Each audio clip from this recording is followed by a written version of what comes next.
You're listening to Talkline with Zev Brenner, America's premier Jewish broadcast on the air since 1981.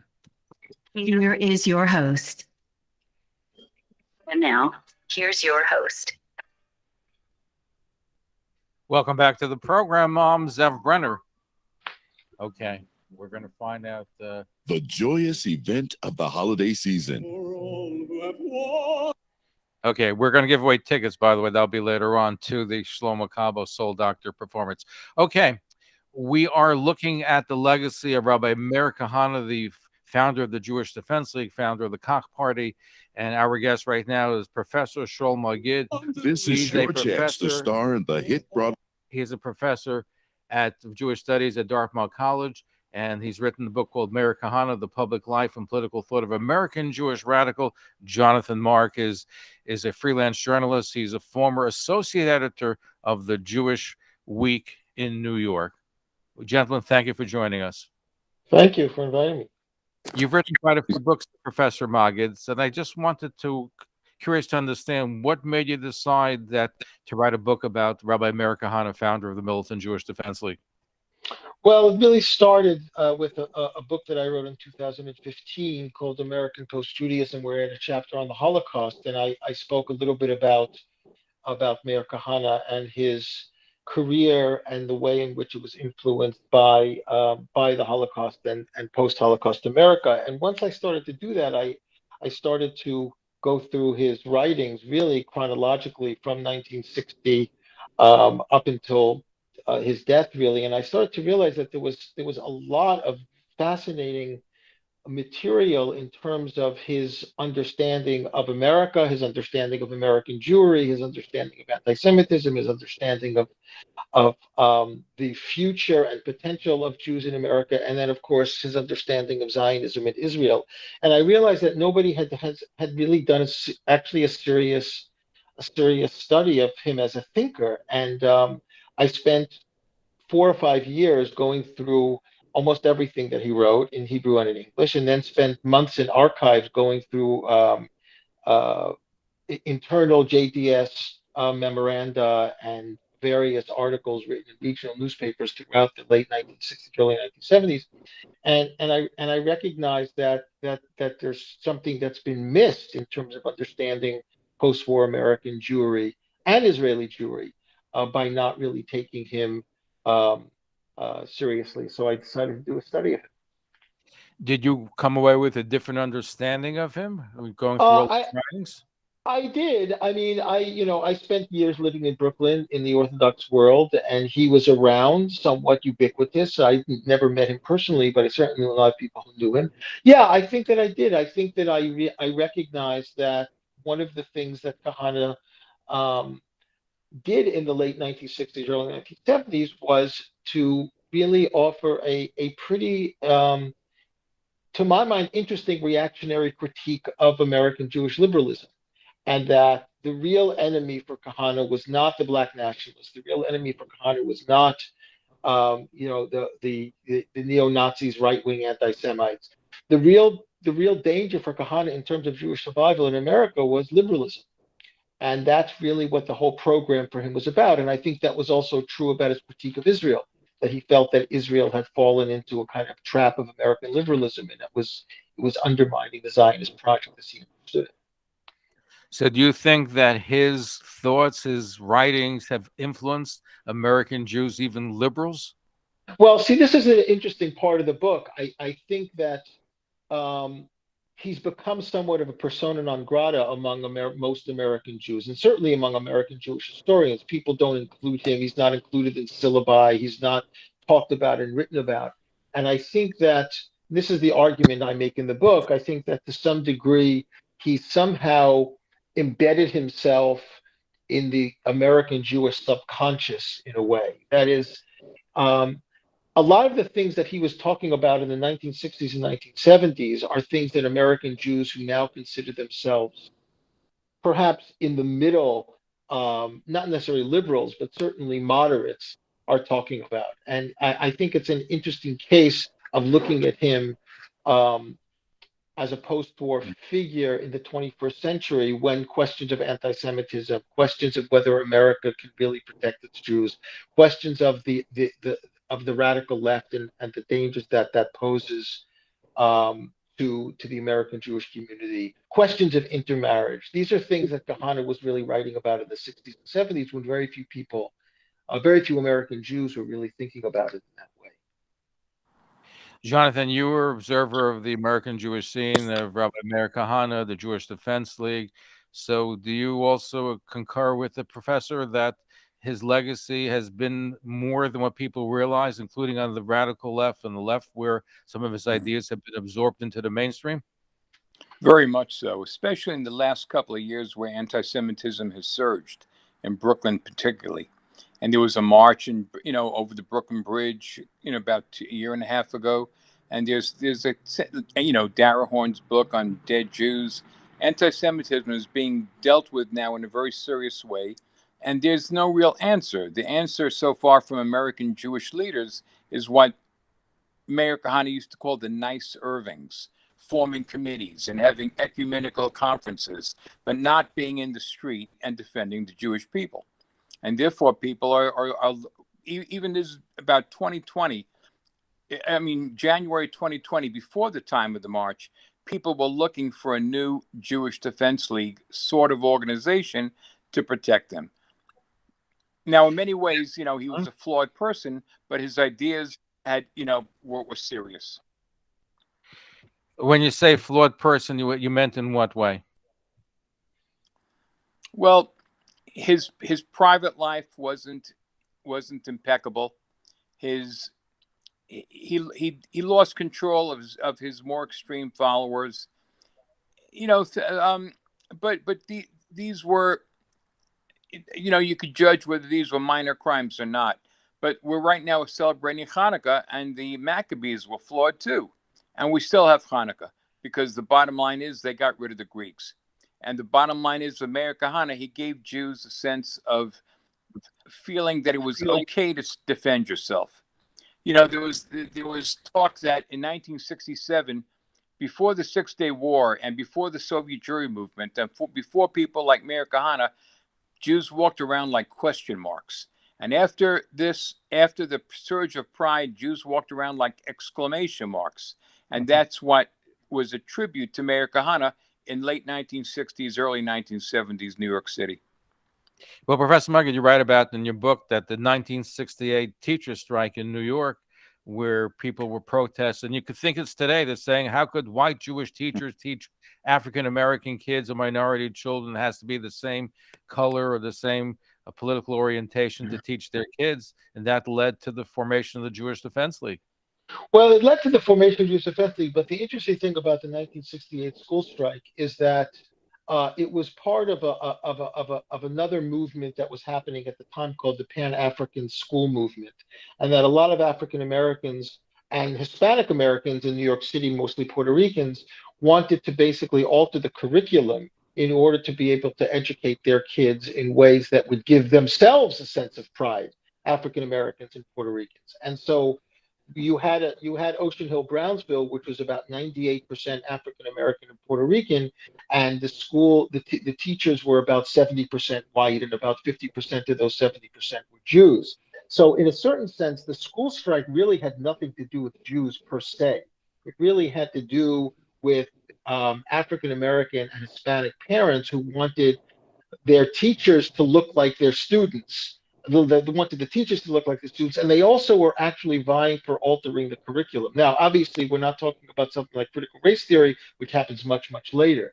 What ended up happening is that because Albert Shanker, who was the superintendent, was and a Jew, was at the forefront of the strike, that there was a lot of anti-Semitic propaganda and anti-Semitic leaflets that were created by the parents of the schools in the strike, and that is really what motivated Kahane to start the JDL. But if you look at all of the literature written about the 1968 school strike, and there are shelves of books written about that strike, because it was a very important moment in the history of New York City, there's nothing about the JDL, and there's very little about the anti-Semitism.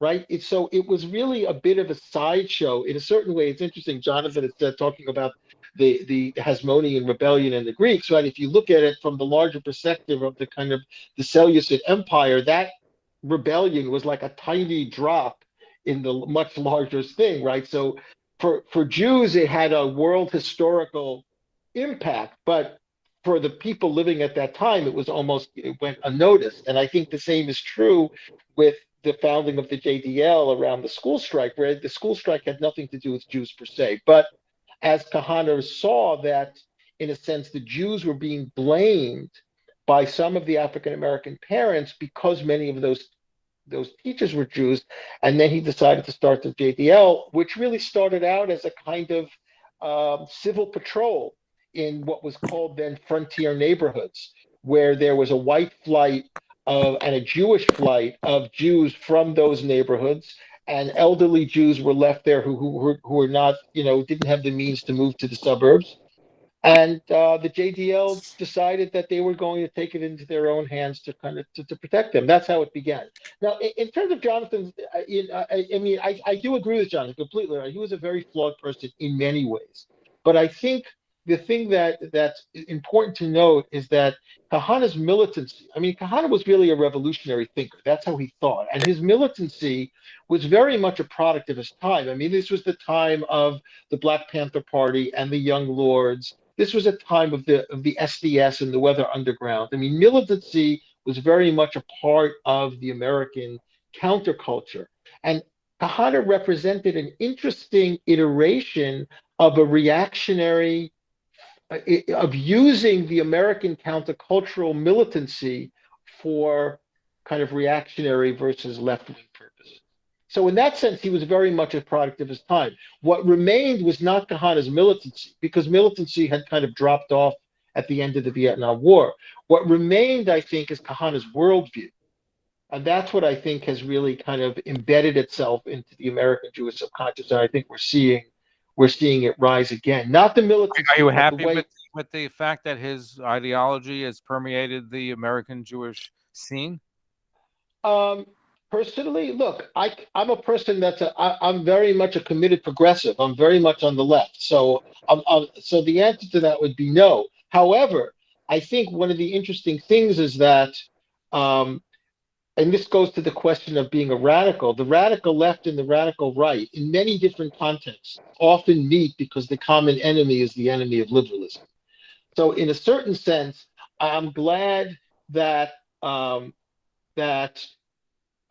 hope, which is why I wrote the book, that people will take him seriously and to be able to critically assess the way in which his views are, in a sense, still operative, even as his person has been erased from the story. Jonathan, any reaction to that?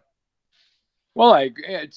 That's the accurate historical perspective, no question about it. And it doesn't really matter that he's being erased. But the fact is, he became a boogeyman as the years went on, both in Israel particularly, and then he was seized upon by American liberals as a racist. They tried to demean him as a racist. Would you call him a racist, Jonathan? No, I wouldn't. No. Would you call him a racist, Professor Shaul Magid? Yes, certainly. But I think that would be I think calling him a racist is really not productive. I think what's more interesting about Kahane was not whether he was or was not a racist. What's more interesting is the way he used race, the way he used what critical theorists call the grammar of racism, the way he used race in order to promote his agenda. What he was in his own heart. I mean, if you ask me, was he a racist? Yeah, I think that he was, but that's not such an interesting question for me, because I think a lot of us are racist. I think the interesting question for me is how he used it in a lot of ways brilliantly in order to be able to promote a particular kind of ideology. He was very open about calling the JDL Jewish Panthers. He was very willing to own. Well, he admired the Black Panthers. He admired the fact that they went out Jewish. He emulated Jewish pride. That was based on what was happening, the Black Pride movement. Black is beautiful. So that's something which he emulated, and he liked that. Right. He highest squad that went out patrolling Jewish neighborhoods. He wanted tough Right. Jews. Every Jew at 20. Right. That was his Right. slogan. And more than that, he also he like someone like Malcolm X, he was an anti-integrationist. I mean, he didn't want the Jews to assimilate. Malcolm X didn't want the Jews to integrate. That's what one of his big disagreements with Martin Luther King is. He wasn't interested in integration. He wanted to create a kind of separatist. There's a difference between integration and assimilation. Assimilation means that we lose our identity. And today, listen, if we look what's happening to American Jews that are assimilating, integrating is more. It's more than integration. So integration means he was opposed. Malcolm X might have been opposed to blacks and whites being together. That's not where Rabbi Kahane was coming from. He was coming from assimilation and want them to lose their Jewish identity, Right. and leave the Jewish community, so to speak. Yeah, right. But see, the difference between the Jewish case and the black case is blacks can't assimilate. They can't disappear. Jews can disappear because they're white. Blacks can't disappear. Right. So that's what it was against. Right. So there's no problem of assimilation for African Americans. The problem was really, integration and losing a sense of identity. Now you're right. But, go ahead. No. I think that it's important to note that the notion of, for example, in 1974, Kahane writes a book called "Why Be Jewish" on intermarriage. Now, in 1974, the intermarriage rates of Jews and non-Jews in America was still pretty low, and there weren't a lot of people that were sounding the alarm of intermarriage. But Kahane, I think, recognized in 1974 that if Jews remain a part of the liberal American project, that intermarriage is going to become a major issue in American Jewry, which we see with the 2000. That was the television series that was very proud. Bridget Loves Bernie. Loves Bernie. Marriage. Right. So Exactly. That's what got him going, and he was right, because the intermarriage was growing, and a series like that could only have fueled more intermarriage. But the interesting thing about that, because the book is built on an interpretation of that TV show, what exercised Kahane so much was not the Bridget Loves Bernie TV show, but the American Jewish community had pressured Hollywood to cancel the show after one season because of how embarrassing it was for them that there was a television show of intermarriage. And Kahane's response to that was, you created Bernie. The American Jewish community created Bernie. So now basically Hollywood is holding up a mirror to the American Jewish community, what he called Bernieism, and suddenly the American Jewish community doesn't want that, to be shown to the world. So it was basically what his basic argument was, that there is a deep hypocrisy that runs down the spine of American Jewish liberalism. He called them white Anglo-Saxon Hebrew, as opposed to and he wanted to bring that to the surface. And even as a progressive leftist as I am, I also see the hypocrisy in American Jewish liberalism, just from the other side. When you lived in Brooklyn, were you also leftist, or you were more Haredi, more right wing? I was Haredi. And what happened? You shifted from right to left? I don't know if it was right to left. I shifted from one place to another place to another place, but I'm a shifter. Now, before we break, I was curious. In your book, you say that Rabbi Kahane learned in the Mir Yeshiva for 13 years, and he learned his basic creed, his ideology from Mir Yeshiva. So you called Rabbi Kahane a racist before. Would you say that the Mir Yeshiva taught him this racist ideology that you say that he espoused? That's a much more provocative question to answer. I think the question of orthodoxy and racism is a very important one. You should have an entire show just on that question. You believe Orthodox Jews? Hold on. Do you believe Orthodox Jews are racist? I mean, I wouldn't say Orthodox. Not all are. No Orthodox Jews or anything. I think there is a problem within traditional Jewish Judaism and questions of race. Yes. I wouldn't go, I don't want to, I'm not making a blanket statement, but there's certainly a very big issue about race. Yeah. We'll touch on that. But so would you say that Rabbi Kahane, just getting back to my provocative question, as you labeled it, right. Mir Yeshiva that he studied for 13 years, which you identified as the Mussar Yeshiva, which I don't know if I wouldn't classify as a Mussar Yeshiva, but they train him, and that's where he got his ideology to become racist? Is that from the Meir Yeshiva? Is that what you're saying in your book? No, Or I'm not saying that. No, I'm not saying that. I'm saying that, look, he trained in the Meir Yeshiva. He studied in the Meir Yeshiva. At that point, most of the students were immigrants from Europe. He was one of the few American-born students at the time in the 1950s. All of the Rebbeim were from Europe. And I would say it's not about being taught racism. I mean, I'll leave it to your listeners to be able to assess for themselves whether they think that traditional Judaism has an issue with race. yeah, I'm curious to know about that. I want to learn about that. Any thoughts on that before we break? Jonathan, any thoughts about that before we break? Yes, the fact is that, you know, the most anti-Semitism today in Brooklyn is by blacks. To identify that makes you a racist, according to many.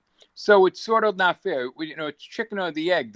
The egg, or the chicken rather, is black anti-Semitism. Jews react to that. The issue in Israel is Arab, you know, hatred of Jews. So Jews react to that. It don't come after the fact and say, well, you hate the people who are mostly mugging you and killing you. You know, and the fact is that Rabbi Kahane had a tremendous left-wing credibility earlier on in his life. He was hired by Woody Guthrie, the saintly Woody Guthrie, to be all of Guthrie's bar mitzvah teacher. So, you know, that wouldn't be happening if Meir Kahane was the monster that people make him out to be. We're looking at the legacy of Rabbi Meir Kahane. Professor Shaul Magid has written a book called Meir Kahane, The Public Life and Political Thought of an American Jewish Radical. Jonathan Mark is a freelance journalist, former associate editor at the Jewish Week. We're going to be right back. And when we come back, we'll take some of your phone calls. What do you think? 212-769-1925, 212-769-1925. You want to email us, zevbrenner@gmail.com, zevbrenner@gmail.com. And also, we're giving away some tickets to Soul Doctor with Nissim Black performing on Wednesday night at AMC Theater in Manhattan. And they had to cancel tonight's performance. So if you had tickets for tonight, we'll give you the tickets for Wednesday night with Nissim Black. Call us email us at zevbrenner@gmail.com. That's zevbrenner@gmail.com, and get a pair of free tickets. You want to be part of our show, zevbrenner@gmail.com, or call us at 212-769-1925. We're going to be right back. Don't go away. Stay tuned. Pediatricians now recommend the COVID-19 vaccine for children 5 to 17 years old. As a parent or guardian, you may have questions like, is the COVID-19 vaccine really safe for children? Or is it necessary for your child to get a COVID-19 vaccine? The FDA and CDC have found the Pfizer COVID-19 vaccine to be safe and authorized its use among children 5 and older. The COVID-19 vaccine is recommended for children 5 and older, just like other childhood vaccinations. Getting vaccinated against COVID-19 is the best protection against getting severely sick or having long-term complications from COVID-19 illness. Get your child vaccinated today. To learn more about COVID-19 vaccines, visit nyc.gov/COVID vaccine or call 212-COVID-19. As we celebrate the Festival of Lights, the holiday of Hanukkah, please be aware there are many divorced women, widows, and women separated and waiting for a divorce from a husband that are celebrating the holiday without any support, that need your help. Kupat Ezra of Rockland County and their Aim Habanim initiative is making a difference in providing both material support as well as mental support for them and their families. You can participate and bring a little light to these families. Call 888-MITZVOS. That's MITZVOS, 888-MITZVOS to help.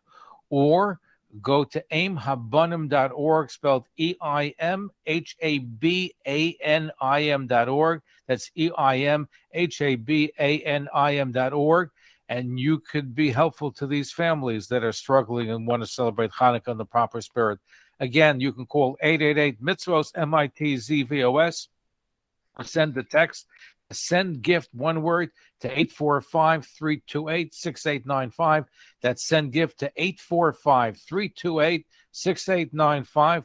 Let's help these families during the special holiday of Hanukkah. Bring some light into their lives.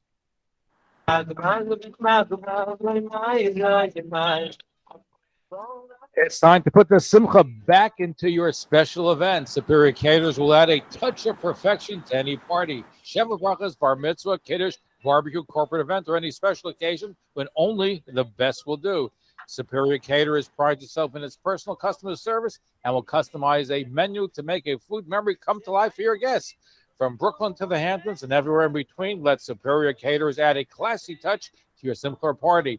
Call 800 Simchas for more information. You'll be glad you did. 800 Simchas, and let the simcha begin.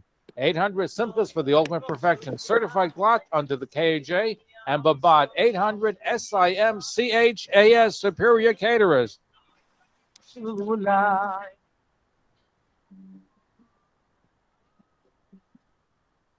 The joyous event of the holiday season.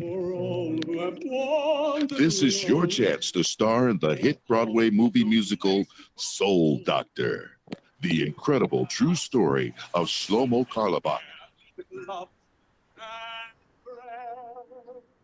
A live musical movie celebration with Kululam, the global mass singing phenomenon. Join a cast of hundreds singing together throughout the movie. A joyous leaping roar raves the New York Times. Combine Fiddler on the Roof with Jersey Boys and Hair, says Bloomberg News. This is the Carlebach Kululam experience. Be a part of it. Live at AMC Theater Times Square. Tickets at souldoctormovie.com. If you received the Johnson & Johnson vaccine at least 2 months ago and are at least 18 years old, you should get a booster shot. You can choose the Pfizer, Moderna, or Johnson & Johnson vaccine. Boosters are free and available regardless of immigration status. To learn more, visit nyc.gov/vaccine finder or call 877-VAX4-NYC.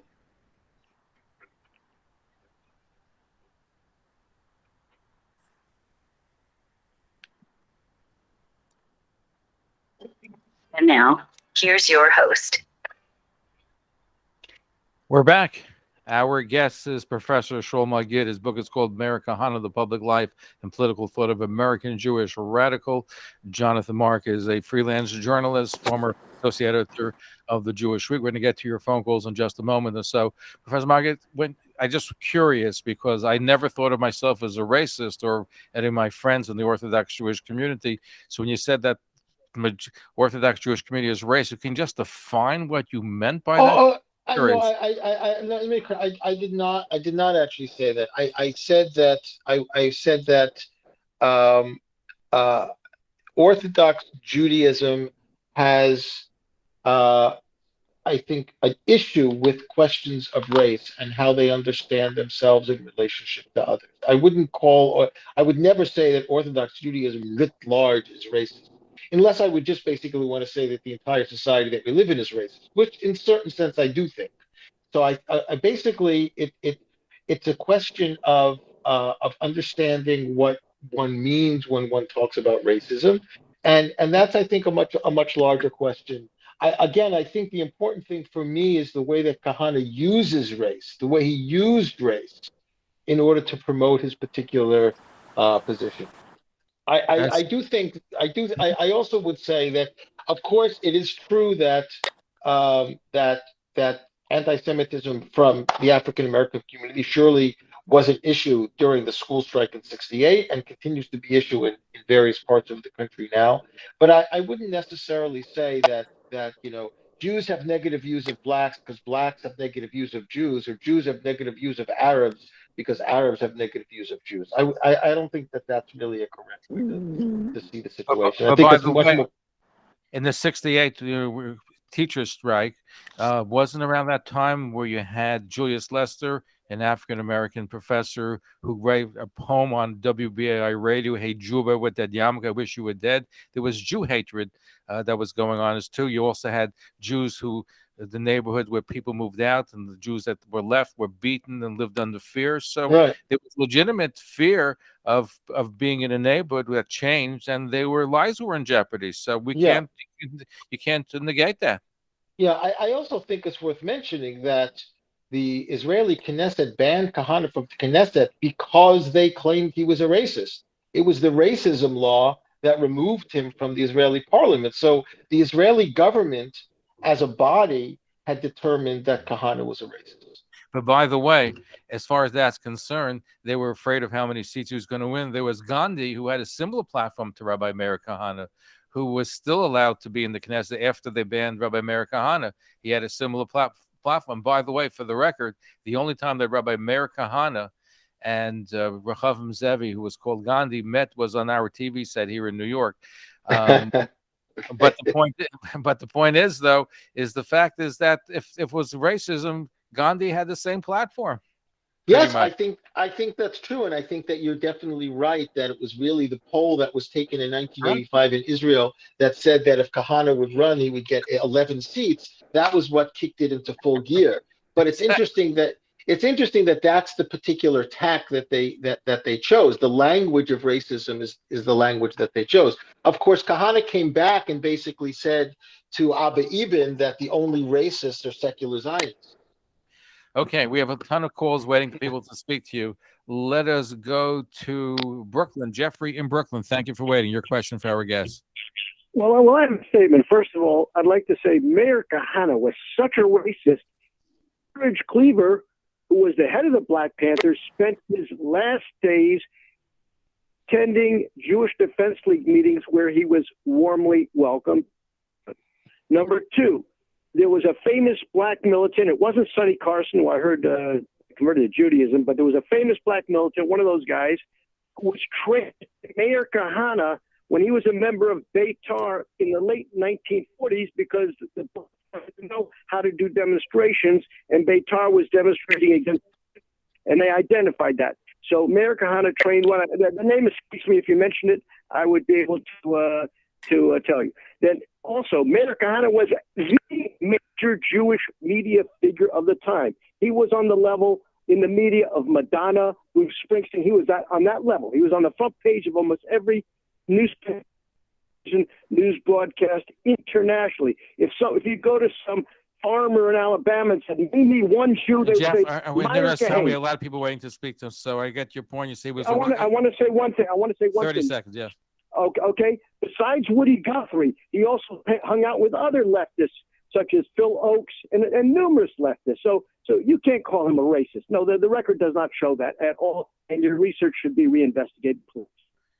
Professor Magid, do you want to respond to him?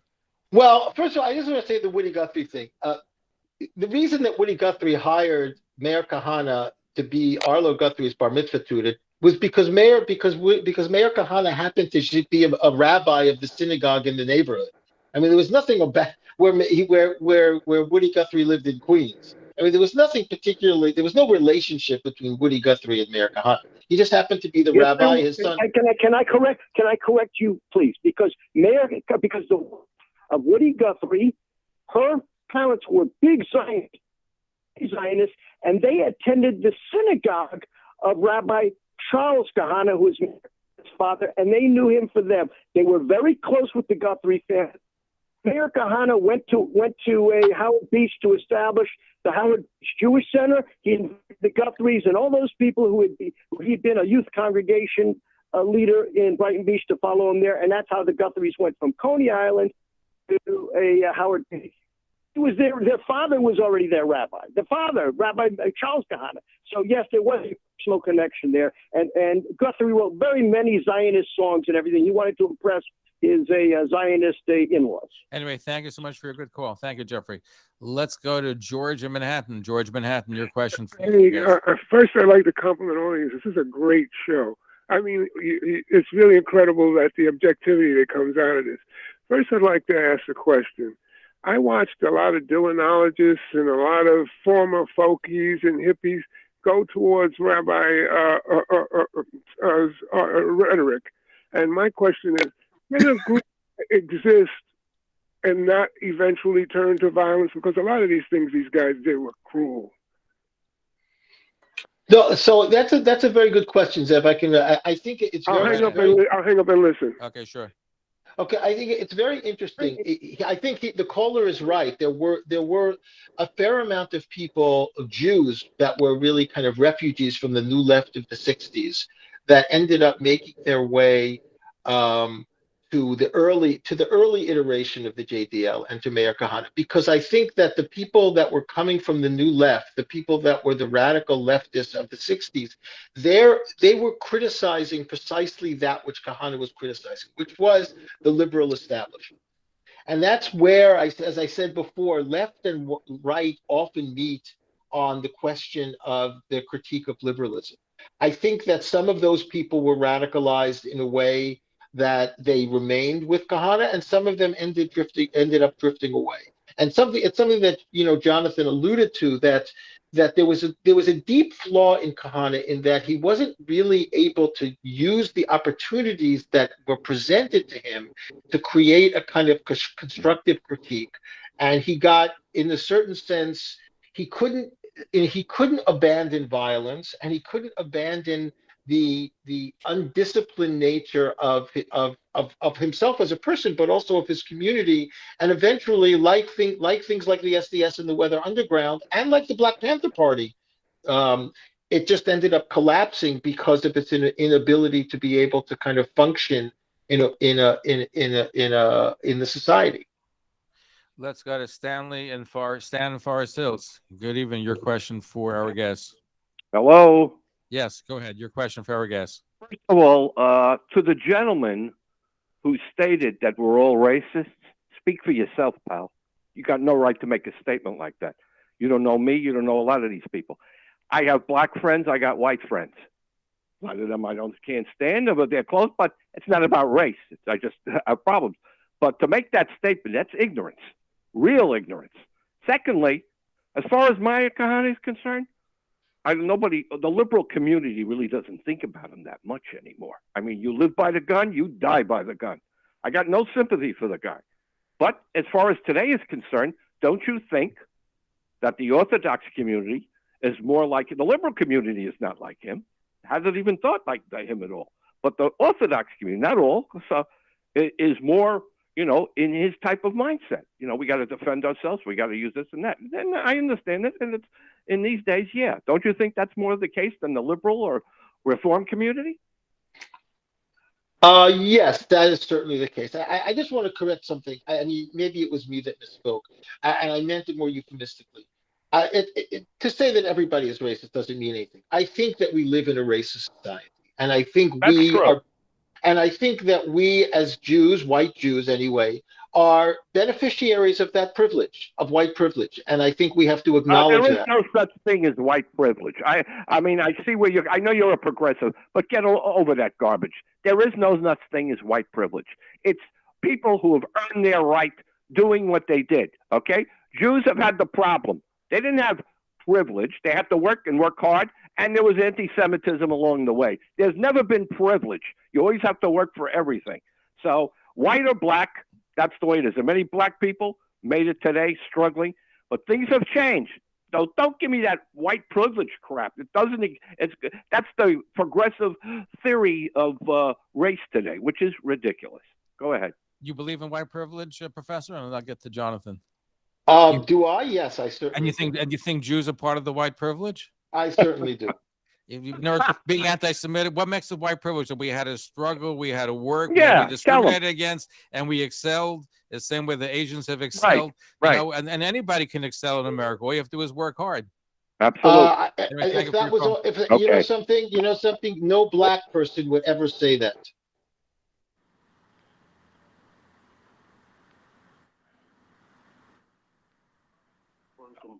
Okay, we're gonna let's take another phone call. When we no white person would ever say that. Because you know something, it's very simple. Like, I have 4 children. I don't worry at night that my children are going to get shot by a police officer. I just don't worry about that. But you have a worry that somebody's going to beat you up in the street or kill you, or you go shopping in Jersey City to collect kosher food and get killed there. That we have to worry about, right? No, I don't worry about that either. No, Well, Well, I'm I not would like saying to that. point out, I'm not saying Go that ahead. it's never happened. I'm not saying that it's never happened. Happened. It was alive and I'm, well. Go to Brooklyn. Go to yeah, your old neighborhood. You'll see. yeah.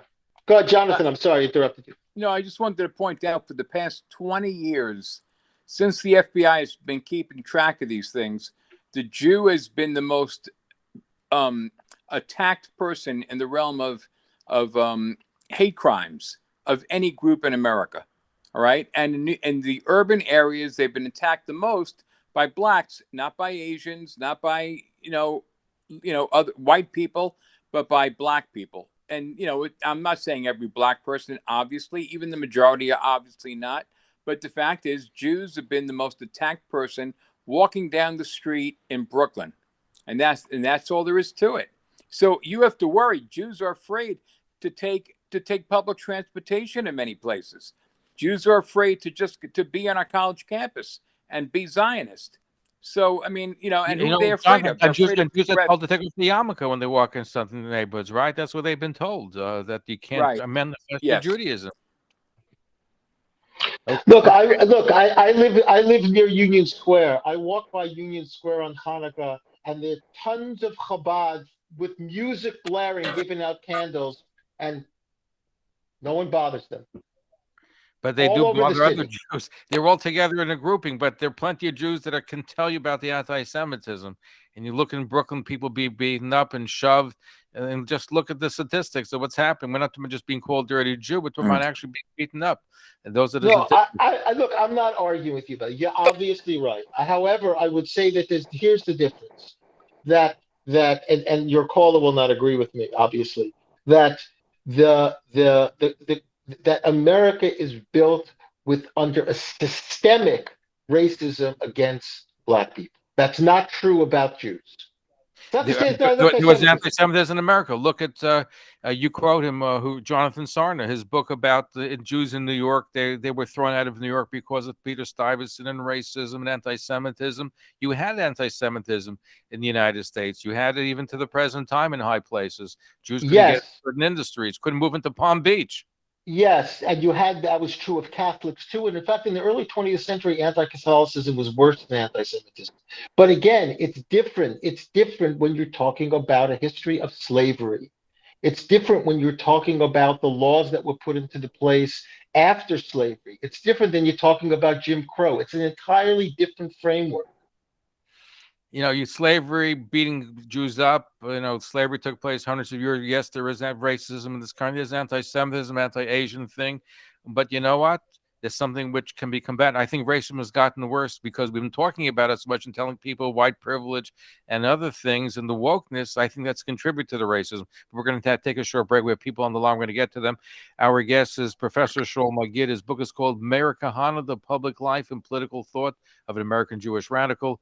Jonathan Mark is a freelance journalist, as former associate editor of the Jewish Week. Later on tonight in a little bit, Brad Gerstein, lawyer, and Brad Spitzer. We'll look at, speaking of anti-Semitism, about Jews being thrown off planes because they're religious Jews. That's all upcoming.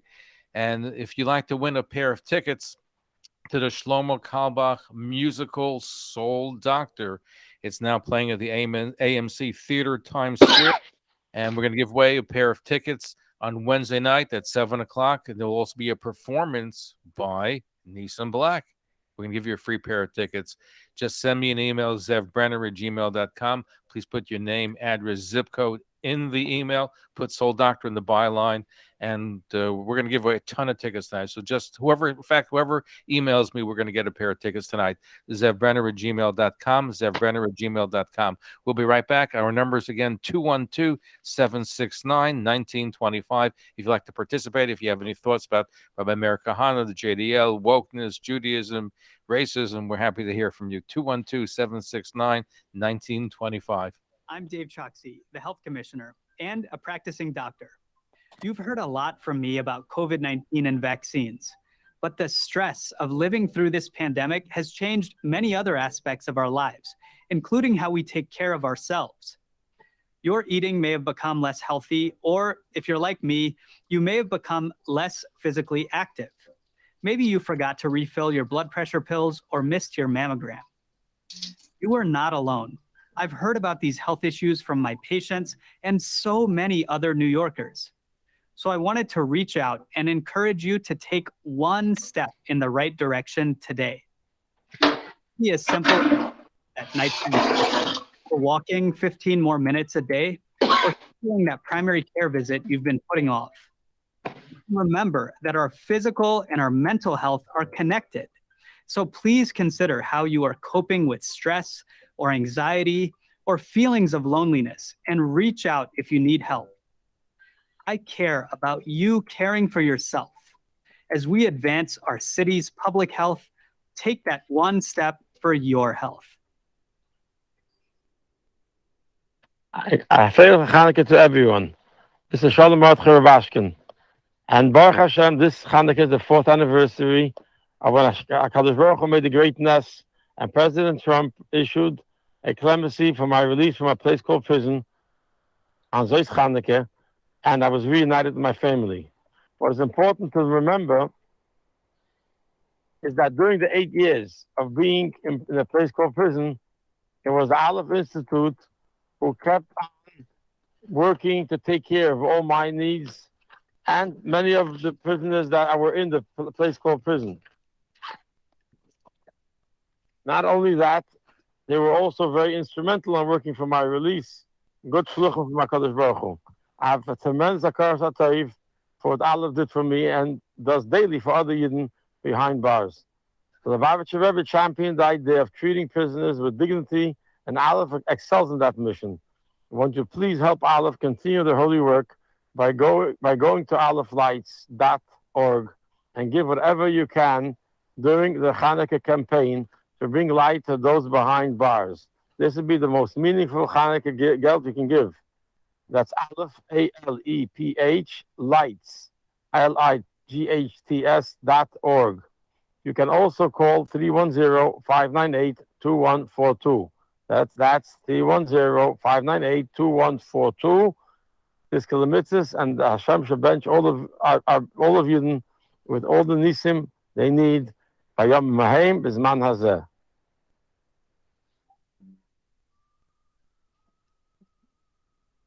The joyous event of the holiday season. This is your chance to star in the hit Broadway movie musical Soul Doctor, the incredible true story of Shlomo Carlebach. A live musical movie celebration with Kunulam, the global mass singing phenomenon. Join a cast of hundreds singing together throughout the movie. A joyous leaping roar raves the New York Times. Combine Fiddler on the Roof with Jersey Boys and Hair, says Bloomberg News. This is the Carlebach Kunulam experience. Be a part of it. Live at AMC Theater Times Square. Tickets at souldoctormovie.com. Did you know that life insurance can be an answer to enhancing your financial well-being? Anne Crane Lowy, an independent life insurance agent, can help you take advantage of all the great benefits of life insurance that not only protect your family, but can be accessed to improve your current lifestyle. For example, did you know that you can use monies in life insurance to pay for home improvements, vacations, simchas, bar and bat mitzvahs, weddings, other investments, and more? It's perfectly legal, and the funds can come to you very quickly. Anne Crane has used this method for herself and her clients very successfully and can help you do so as well. Reach out to Anne Crane Lowy to find out about all the great living benefits of life insurance that will enhance your day-to-day lifestyle. For a free consultation, call Anne Crane Lowy at 646-335-5519. Again, that's 646-335-5519.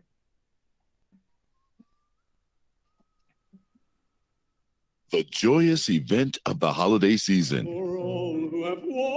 This is your chance to star in the hit Broadway movie musical Soul Doctor, the incredible true story of Shlomo Carlebach. A live musical movie celebration with Kunulam, the global mass singing phenomenon. Join a cast of hundreds singing together throughout the movie. A joyous, leaping roar raves the New York Times. Combine Fiddler on the Roof with Jersey Boys and Hair, says Bloomberg News. This is the Karlabach Kululam experience. Be a part of it. Live at AMC Theater Times Square. Tickets at souldoctormovie.com. Hi, it's Dr. Dave. I'm looking forward to the hope of a better and safer holiday season, thanks to vaccination. Now that everyone aged 5 and up is eligible, get the COVID-19 vaccine soon for yourself or your child to start building protection. If you're already fully vaccinated, check to see if you're eligible for a booster dose, particularly if you're older than 65 or otherwise at higher risk. I wish you all happy and healthy holidays.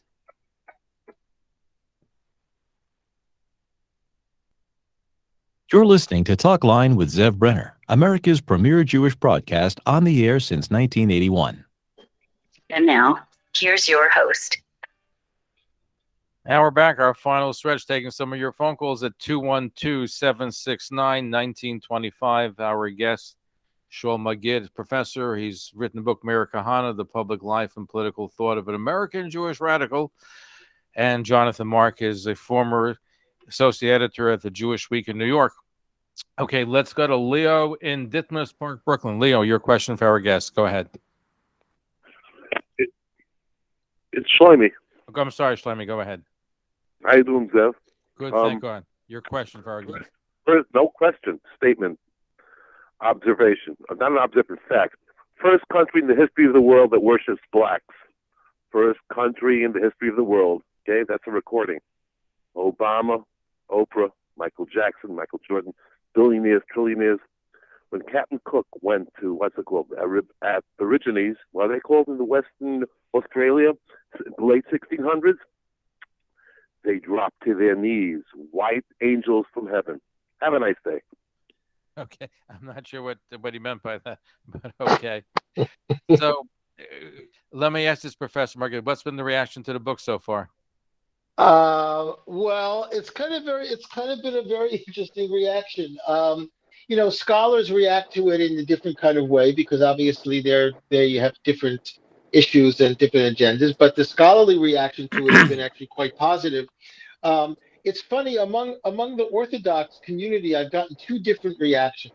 The Orthodox Jews that are sympathetic to Kahane basically have been very critical in saying that I misunderstand him and he's not this and he's not that. And a couple of them have said, well, this is just the book is a character assassination, which I find actually pretty funny because one can disagree with the book for a variety of reasons, but it certainly is not a character assassination. I mean, I took this figure more seriously than probably anyone who has written about it. So I don't think the character assassination is right. Not writing about it, but if you say negative things or look at him as being a racist. Look, it's not a question. I never call him a racist in the book. Look, I'm an academic. I'm writing a book about a person. I'm not writing I'm not an advocate one way or the other.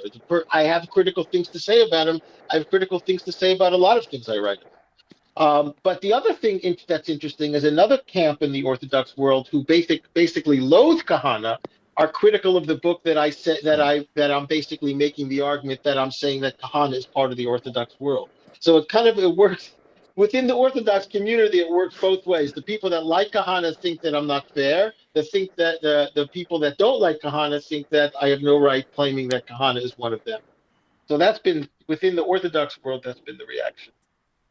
Now, you mentioned in your book that Rabbi Kahane was critical of the Israeli government, and he wanted to establish it. He had his own Kach party, and he would have had 11 seats had he not been banned for the Knesset. Right. Would you look at Israel also as being a racist society?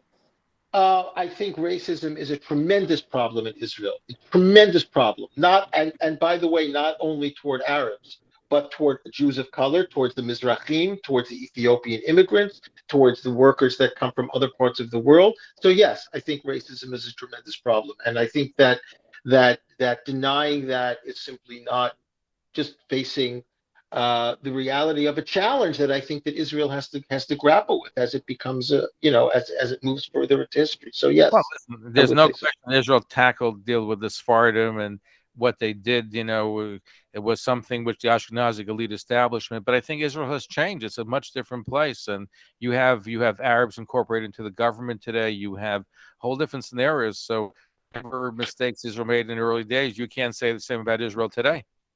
Well, that's true. I mean, I think America is. I think America is a racist country too. Certainly not as much as it was during the time of slavery. So yeah, I mean, I'm not saying that things don't change, but I think that the problems still exist. Jonathan, your take. Meir Kahane reminds me of the boy who everybody said he was the boy who cried wolf.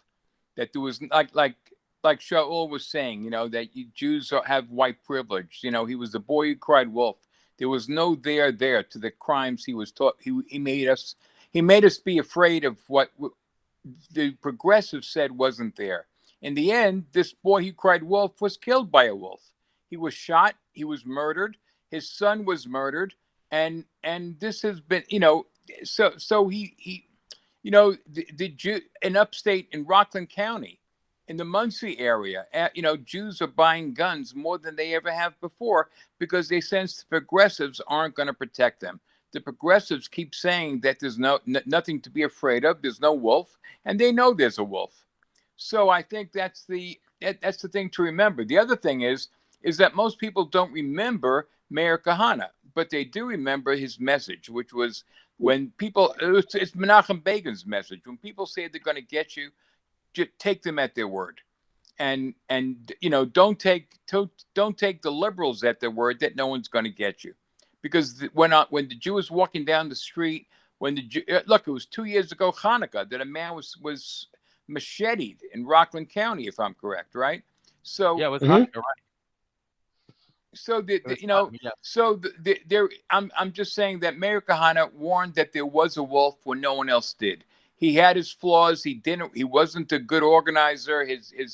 The local JDL collapsed, but his message lives on. That there's a time to be afraid. There's a time to pick up a gun, and if the police are going to be defunded by the progressives, Jews are going to be buying guns, and then it's going to be like Meir Kahane said back in the 60s, every Jew at 22. Is that the ideal? Of course not. But if that's the reality, we're going to defund the police. We're going to let everybody out on bail. The left is going to create the next Meir Kahane. Before I let you go, Professor Shaul Magid, I want you to respond to Jonathan, but I didn't notice in the book, and maybe I missed it, Rabbi Meir Kahane had a close relationship with Dr. Mohammed T. Mehdi, the Arab Secretary to the Arab people. I'm confusing the name of his group, but they were constant debaters on my program. They were on Abba Eban's program on Channel 5 and other stations as well. So he had relationships with different people, including with somebody who would like to see all the Jews out of Palestine, Dr. Mohammed T. Mehdi. Did you cover that in your book at all? I didn't. Like I said, I didn't know. I do know about that. I mean, I don't know about it from your show, but I didn't actually cover it. But Kahane, a very interesting thing. Kahane basically, he also had a close relationship with Joe Colombo. Kahane basically felt that he's willing to talk to or willing to be in contact with anyone that he feels through that relationship that he could help the Jews. So he said once when people said to him, well, what's with your friendship with Joe Colombo? He said, if I thought Stalin could help the Jews, I would be friends with Stalin too. And so in a certain sense, he was very single-minded, right? He felt like the relationships that he had with these people were because he felt like these people were good conversation partners that could result in his perspective of helping the Jews the way he understood it. Right. He was a Jewish nationalist. He believed in that strengthening Judaism, and he believed in a strong Israel, and he believed in a strong America. He was also Michael King. He worked, I think he had some CIA connections dealing with the war in Vietnam. So certainly he was very strong in those credentials, and he lived up to those ideals to the very, very end. And like you said, some of his followers may not have lived up to those things or got out of hand, but he certainly was idealistic in that sense. And before I let you, we're closing out. You call in Israel today. There is a movement that calls themselves Kahane. You have a lawyer who got elected to the Knesset recently, but you don't call him a Kahane. You call him a Rav Kookite. I call him a Gavir? neo-Kahanist. I call him a neo-Kahanist, and I call all of those people. The only one I think may still be a Kahanist is someone like Baruch Marzel, but I think Ben Gavir, Smotrich, those people. And what I mean by neo-Kahanist is as follows. One of the interesting things about Kahana and Zionism, Kahana Israel, is that he really had no interest whatsoever in Rav Kook. You almost never see Rav Kook quoted in his writings. He never really talked about Rav Kook. There's one photograph of him with Tzvi Yehuda Kook at Yeshiva at Merkas Harav when he came to visit his son in 1971, 72. And the reason that Kahana wasn't interested in Rev Kook is that Rev Kook Rev Kook's idea of religious Zionism was that we're living on the cusp of the Messianic era, and this kind of unfolding, and that the secular Jews are really part of it, being swept up into this Messianic vision. Kahana didn't believe any of that. For Kahana, Zionism was about two things. It was about power and it was about conquest. He didn't have any...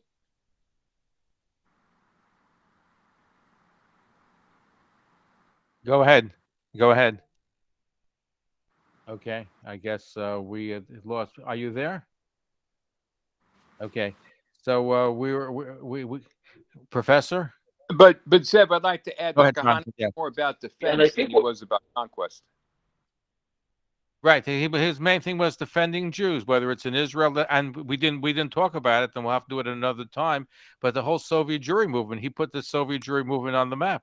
You have Right. people, And I'd also like to add that Roosevelt Yeah. and Churchill also decided to side with Stalin when it came to fighting Hitler. So there's no crime in deciding in affiliating with Stalin right. when Jews are faced with a terrible situation. Yeah, Professor, I think your I mean, connection that has... could be. I mean, I just wanted to finish this one point. I think you're right, Jonathan. I think there's one point that I think that the difference between the Ben Gvirs and Kahana is that we have to remember Kahana gave no credence to secular Zionism. He didn't think that the secular state was valid.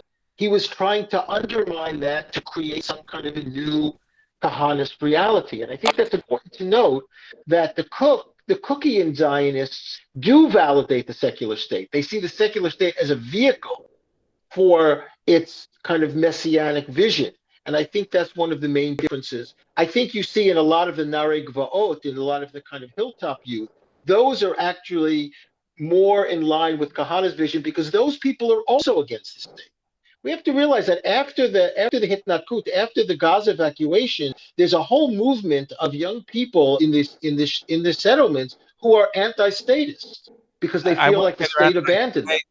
They feel like the state abandoned them, but they're not anti-state. They're still Zionists, and they still they may want to see. Listen, even Rabbi Kahane, he wanted to see a theocracy. He said this. He didn't want Israel to be a democracy, but a theocracy. Which wasn't happening, and he was using the democratic state to try to get his platform, and that's why he ran for the Knesset. We're out of time, so I want to... go ahead. Jonathan, you were saying the last thought there. Anyway. Well, I'd just like to point out that the people who were against Kahane and they say that he was anti-democratic, they're the ones who denied him a seat in the Knesset. They're the ones that wouldn't let democracy have its say. Jonathan Mark, thank you. Freelance journalist. Professor Shaul Magid. Book is called Meir Kahane, The Public Life and Political Thought of an American Jewish Radical. Thank you for being here with us. And are you going to write a book about your Haredi background in Brooklyn? Is that in the mix? I'm actually working on a book on the political theology of Yoel Teitelbaum of Stockmer. So yes. Okay, so you're going to go back to Williamsburg for that? Yeah, that's precisely. Okay. Anyway, thank you for joining us. Okay, thank you very much. Thank you. Thank you, Zev. Thank you. And thank you, Jonathan. Thank you, Shaul. Okay. Okay.